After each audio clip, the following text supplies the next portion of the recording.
Hey, it's Berta J, and you and I are going to make caramelized balsamic onions today. First, you're going to measure out a half a cup of water, and you're going to put it in a pot. I used a cast iron pan. The next thing you're going to do, take a medium to large onion. I measured it. If you want to measure it, you can. It's 12.5 inches going around. You'll cut the onion in half from the stem to the root. Separate it, put the cut side down, and get the skin off. And you're going to cut each piece, each of those halves, into slices. The slices will be about 1/4 inch. You're going to make a nice pile by separating those rings, those half rings. And then you want to make sure that your water in your pot has come to the boil. You're going to put that heat on a medium high. Once that heat gets to a medium high and you have your rings, you're going to put those rings into your pot. Put the lid on, turn the heat up to like a medium, keep it on a medium high, and let it come back to the boil again. Because once you put those cold onions in boiling water, it's gonna lower the temperature of the water, and you want to bring it back up to the boil. It's boiling now. Put the lid on and turn it down to medium heat, and you're going to let it cook for 9 minutes. And then in the meantime, while that's cooking, you're going to measure out 2 tablespoons of balsamic vinegar. Now, this is what I usually use, dark brown balsamic, but this time I did a mixture of this Colivita white balsamic vinegar. If you like vinegar stuff, I wouldn't say you could put it in a cup and drink it, but you might be able to. It's very good.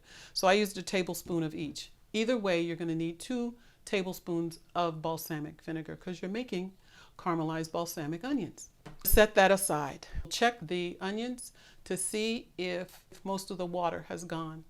If it has, just take the lid off and you're going to start stirring for another 7 minutes. So we did 9 minutes, now you're doing 7 minutes. And you're going to stir and stir, and don't go anywhere, because the onions in that 7 minute period of time, what will happen is they'll start to stick to your pan and they're caramelizing. That sugar that's in them is going to break down. After 7 minutes, if you don't like vinegar, you don't like balsamic vinegar, but you do want to try these caramelized onions, don't do this next step. Just keep stirring the onions for another minute or two, and they will get a little bit of brownness on them, but just stay right there and do it, and then you're done with your caramelized onions. However, if you like balsamic vinegar, put in the 2 tablespoons of balsamic vinegar that you set aside and pour it into your pan and stay there again, and you're going to let this cook for 5 minutes.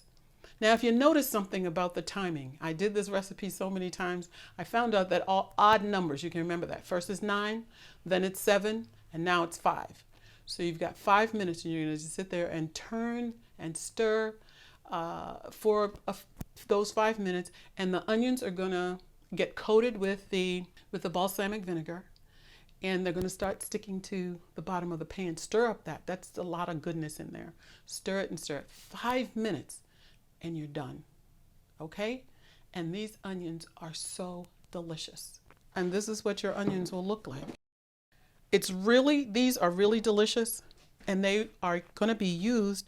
They're a condiment or a relish. And what will happen is when you use these, it will not only complement what you're doing, but it will enhance the flavor of it. So delicious.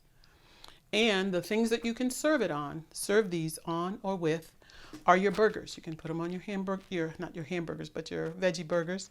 You can put them on your salads, sandwiches. You can put them on wraps. You can put them on your beans, vegetables, whatever you like. These will enhance it and make it taste much better.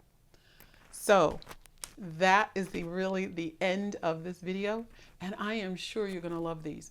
I just recently made them with, you can try this. I have a hummus recipe, and you could take a whole grain bread or a whole grain wrap and put some hummus on that bread. Put some of these caramelized onions on it. Slice some tomatoes and put on it. Shredded carrot, and then put on some greens. The ones that I also did from how you can stretch your greens and save them longer. You can put all those videos together and you can come up with a delicious, delicious sandwich. And this will definitely enhance and complement them. So until next time, don't forget to subscribe and don't forget to click on that bell so that every time a new video comes out, you will be able to get it and you'll be notified. So until then, and from my kitchen to you, I say bye for now. How was that? You have to taste them. Oh, these are so good. Okay, so I'm gonna taste, because I like that part that was stuck in there. I'm gonna taste that. Put that in there.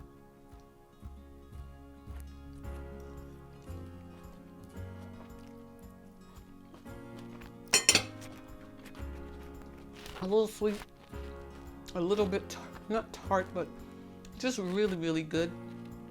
And it has a tiny bit of a crunch. They're not soggy.